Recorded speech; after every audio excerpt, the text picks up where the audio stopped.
So I want you to imagine waking up in the pitch black. It's like 2 in the morning, and you hear the sound of someone just breaking down your front door. Oh, wow. Yeah, that is literally everyone's worst nightmare. Just terrifying. Right.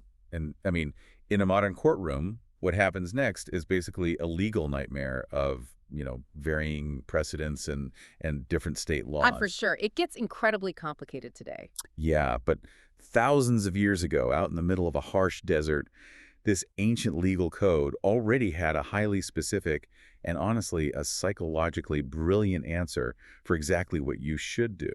And before we get into all of that, may God bless your day and your entire week as we embark on today's journey. That's a wonderful way to start. And that home invasion scenario completely shatters the expectation most of us have when we look at these ancient texts. How so? Like, what do we usually expect? Well, we tend to suffer from this thing called chronological snobbery.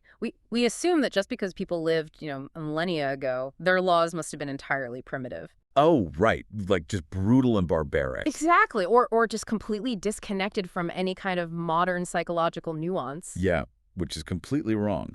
And to prove just how sophisticated they really were, we're taking a deep dive into Exodus chapter 22 today. Yes, a really fascinating chapter. And we are pulling from the study notes of the Holman and NAA Study Bibles. And just to clarify for everyone listening, these sources aren't simply translations of the ancient texts. Right, there's so much more than that. Yeah, they're these massive compilations of historical, linguistic, and archaeological research that really crack open what these texts actually meant to the people who were, living under them. Which is just a vital perspective to have. I mean, reading ancient Near Eastern law without understanding the historical context, it feels like sifting through a 4,000-year-old terms and conditions document. Oh my gosh, yes. Just endless dry rules. Right. You miss the underlying mechanisms completely. So our mission today is to look at the actual machinery of these laws to see how they built a society that honestly placed an astonishing premium on human life and protecting the vulnerable. Yeah. And to understand how radically different this system was, you really have to look at how they handled that ultimate test of property versus life. Home invasion scenario. Exactly. Yeah. So verses 2 and 3 deal with a thief breaking into a house, and the law makes this really sharp, specific distinction based entirely on the son. It gets intensely practical right out of the gate. The text dictates that if a homeowner catches a thief breaking in at night and, strikes him so that he dies, the homeowner is not guilty of bloodshed. Okay, but if it's during the day? Right. So if the sun has risen and the exact same event occurs, the homeowner is actually guilty of murder. Wow. So it's like a built-in legal switch that flips the moment the sun comes up. Like it goes from a presumed lethal threat to just a presumed property crime. Exactly. And the study notes dive into the deep psychological and honestly practical reasoning here. Yeah. At night, in an ancient home with absolutely no electricity, the intent of the intruder is completely unknown. You're just flying blind in the dark. Right. And the danger to the homeowner's life is immediate and presumed. So the law recognizes this primal right to self-defense when you can't see what's happening. Yeah, I mean, you can't see if the intruder has a weapon or, if they're there to harm your family or if they're just trying to steal a sack of grain. Exactly. But by daylight, the variables change completely. The thief can be seen, identified, and apprehended. They can actually be brought before the local judges and forced to pay restitution. So like a stand your ground law, but with the daylight savings clause. Yeah, exactly. The threat is no longer automatically assumed to be lethal, so the homeowner's response cannot be lethal. Wait, so the law is actually saying that even a criminal's life is worth more than a stolen piece of property, like a stolen TV or, well, in this case, a stolen sheep. Yes, and that was a revolutionary concept in the ancient Near East. I mean, if you look at other legal codes from around that era, like Hammurabi's code in Babylon. Oh, yeah, an eye for an eye, right. Right, but for property crimes, they were often punishable by death or extreme mutilation, regardless of the time of day. Wow, just for stealing. Yeah, theft from a temple or court could mean immediate execution. So the overarching principle established in Exodus is that property, no matter how valuable it is, can be replaced. But a human life cannot. Exactly. The law protects the homeowner at night, but it also protects the thief during the day from, disproportionate vengeance. Man, that is wild. It basically stops a cycle of blood feuds over a stolen goat and forces the whole community to just take a pause. It really does. It's incredibly grounding. So, okay, since daylight meant thieves had to pay restitution rather than, face lethal force, that brings up the question of how this society managed the everyday, less dramatic property disputes. Which happened all the time, obviously. Right. And the sources outline a highly functional system for this, which honestly reads almost exactly like an ancient small claims court. It really does. Once a society establishes that life is sacred and a property dispute shouldn't result in a death sentence, you need a meticulous system to manage economic conflict. Yeah, you need rules. Right. And the text gets remarkably specific about proportionality and evidence. Yeah, like the very first verse of chapter 22 sets up these specific scales of restitution. It says, if you steal an ox, you have to repay the owner with 5 oxen. But if you steal a sheep, you only repay with 4 sheep. Which seems a bit random at first glance. Yeah. Why the weird exchange rate? Why is an ox worth a 5-to-1 penalty, but a sheep is only 4-to-1? Well, this points to how ancient agrarian economies actually functioned. It isn't just arbitrary math. An ox is capital equipment. Oh, so it's like a tractor. Exactly. An ox plows the field, it threshes the grain. It really represents a family's primary means of making a livelihood. Okay, so stealing a man's ox isn't just taking an animal. Right. It is stealing his ability to feed his family for the entire next year. Whereas a sheep, while valuable for, wool or meat, is generally just part of a flock. It doesn't plow the ground. Got it. So the restitution matches the actual economic impact of the loss. Yeah. Not just the market value of the animal itself. Exactly. The nuance there is incredible. And that standard extends to agricultural negligence, too. Right. The sources detail scenarios where, say someone lets a fire get out of control and it burns a neighbor's crops, or they carelessly let their livestock graze in someone else's field. And the penalty prescribed for that forces a culture of intense personal responsibility.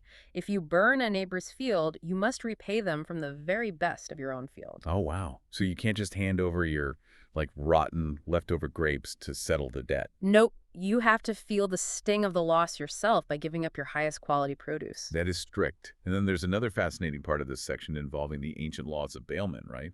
Yes, bailment, which basically refers to the legal rules around borrowing or holding goods for a neighbor. This is the mangled remains rule. I love this part. It's so specific, isn't it? Yeah. Verse 13 says that if you borrow an animal from a neighbor and it gets attacked and torn apart by a wild beast, you don't have to pay for it, as long as you can bring the mangled remains back as evidence. Which makes perfect sense when you think about it. It does. Think about any time you borrow a friend's car or dog sit for them. Yeah. There's always that underlying anxiety of, what if something happens that is completely out of my control? Right. And in the ancient world, without the carcass, the original owner might assume you simply sold the animal to a passing caravan and just pocketed the cash. Naturally. People are suspicious. Exactly. So the remains shift the burden of proof. They prove it was an unavoidable act of nature rather than, negligence or theft on your part. It provided a tangible way to preserve community trust when unpredictable things happen. It really did. It's the ancient equivalent of bringing your completely shattered, run-over iPhone into the Apple Store to prove you didn't just sell it on eBay. Look, here are the pieces. I swear I didn't steal it. Huh. That is a perfect modern comparison. And overseeing all of this, the Holman notes mention something really fascinating about the specific word used for the judges in the original text. The word is Elohim. Right, Elohim, which is traditionally translated as God or gods. But not here. No, the study notes point out that in the context of these property disputes, the text is using the word to refer to human judges or superiors. They were the ones mediating the conflicts. Oh, interesting. So they acted as, the representatives of divine justice on earth. Exactly. Ensuring the scales of restitution were balanced fairly. Okay, so up to this point, we have this very rational, structured system for protecting property and livelihood. But then the text takes a sharp turn. A very profound turn, yes. It moves from protecting people with property to fiercely protecting the people who have absolutely no property or power at all. This is the pivot from strict justice to radical compassion. Verses 21 through 27 demand that the Israelites must not oppress resident aliens, meaning, strangers or immigrants. Right. nor are they allowed to mistreat widows or orphans. And in the context of the ancient Near East, I mean, widows, orphans, and foreigners were the ultimate marginalized groups. Absolutely. They had no male protector in a heavily patriarchal society. They had no inherited land and no tribal safety net. So they were entirely vulnerable to economic and physical exploitation. They were, which is why the text issues a chilling divine threat here. It says, if you oppress them and they cry out, God will personally hear them. And his wrath will flare up. Yes, and the oppressors will be killed by the sword, making their wives widows and their children orphans. Wow. That is a staggering reversal of fortune. Yeah. The text essentially guarantees that if you use your power to create widows and orphans through oppression, The universe will balance the scales. by ensuring you experience that exact same vulnerability. Exactly. And that heavy moral stance filters right down into the daily financial laws, too. There's a strict ban on usury, which is charging interest to the poor. Right. And there's a remarkably touching law about a pledged cloak.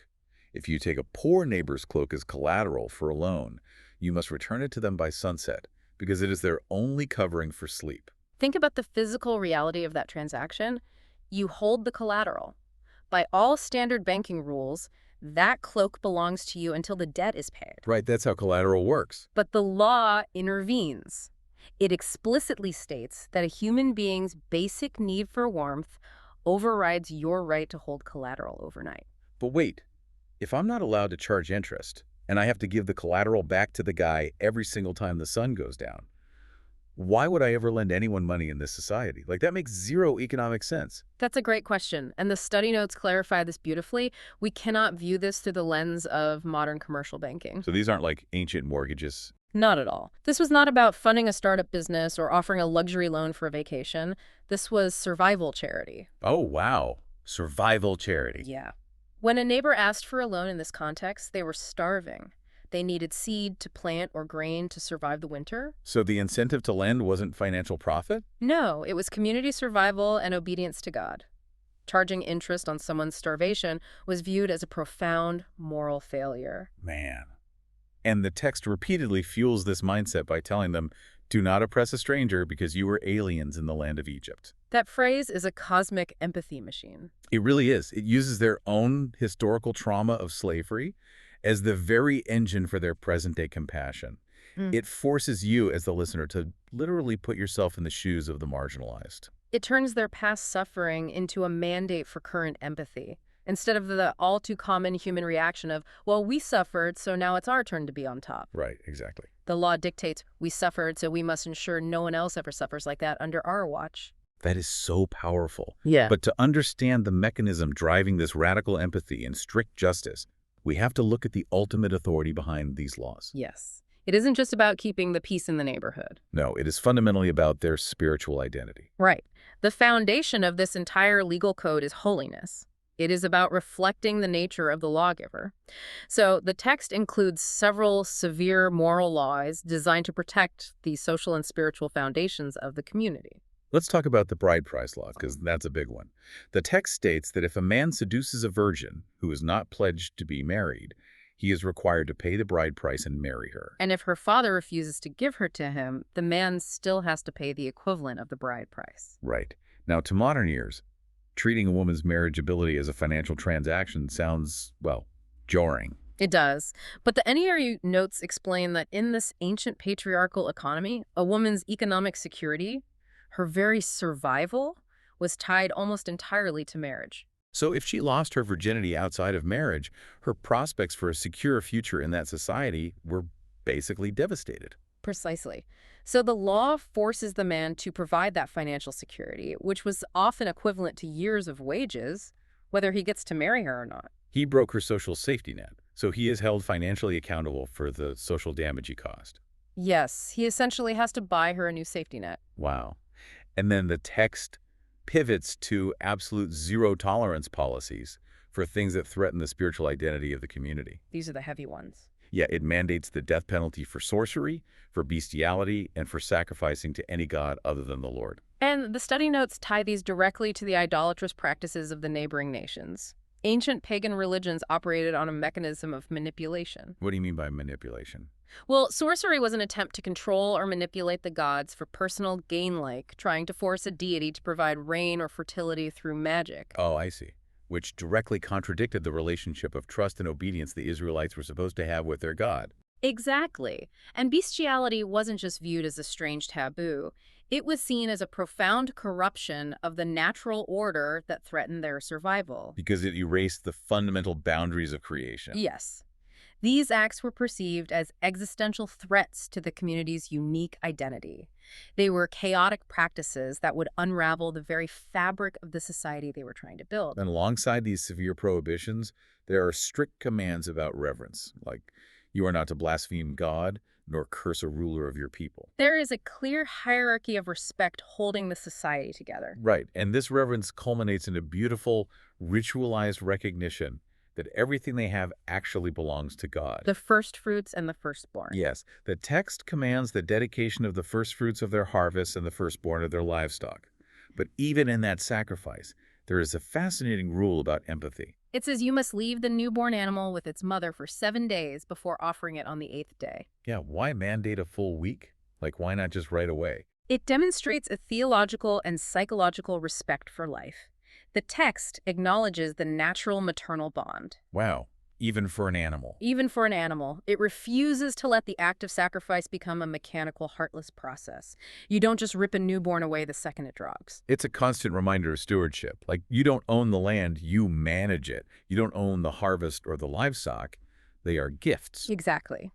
Which brings us to verse 31. It commands them to be holy men, and it illustrates this with a really specific, almost strange rule. Yeah, it says, therefore you shall not eat any meat that is torn by beasts in the field. You shall throw it to the dogs. Which is such a fascinating detail, because this brings us full circle. How so? We started with the mangled remains of an animal used as evidence in a small claims dispute over a borrowed sheep. Now we are looking at mangled meat as a test of holiness. Oh, that's wild. It's like a parent telling a child not to eat food off the ground. Yeah. Like, not just because it's physically dirty, but because we don't behave that way. We have a higher standard. That's exactly it. You aren't wild scavengers fighting over scraps in the dirt. You are a chosen people. The restriction on eating torn meat isn't merely about hygiene. It is fundamentally about dignity. All of these rules, forcing a homeowner to wait until daylight to identify a thief. Handing a shivering man his cloak back at sunset. Right, paying a bride price to secure a vulnerable woman's future, and offering the first harvest, they are all intricately designed to make the Israelites a set-apart, holy people. They are meant to be a people who reflect the compassion, the order, and the justice of God himself. It completely flips the script on what ancient law means. It's not just do this or else. It's do this so you remember who you are. An invitation to participate in a divine economy, where value isn't just measured in oxen and sheep, but in how you treat the most vulnerable person in your orbit. Yes. We have gone from the terrifying uncertainty of a 2 a.m. break-in to the meticulous accounting of ancient small claims court, all the way to a radical systemic compassion for the poorest of the poor. It is a stunning journey through just one chapter of text. It really is. Yeah. And it shows that true justice in this framework requires both a strict accounting for wrongs and a limitless capacity for empathy. Beautifully said. Which leaves us with a final thought for you to mull over. When you look at our modern legal systems, our complex safety nets, and our ongoing debates about equity, how much of what we consider to be modern progressive human rights is actually just us slowly catching up to a standard of empathy that was laid out thousands of years ago in the desert? It turns out that dusty terms and conditions document might just be the most advanced blueprint we have. A blueprint that is still deeply relevant today. Thank you for joining us on this deep dive into ancient law and timeless empathy. God blesses all of you. Until next time.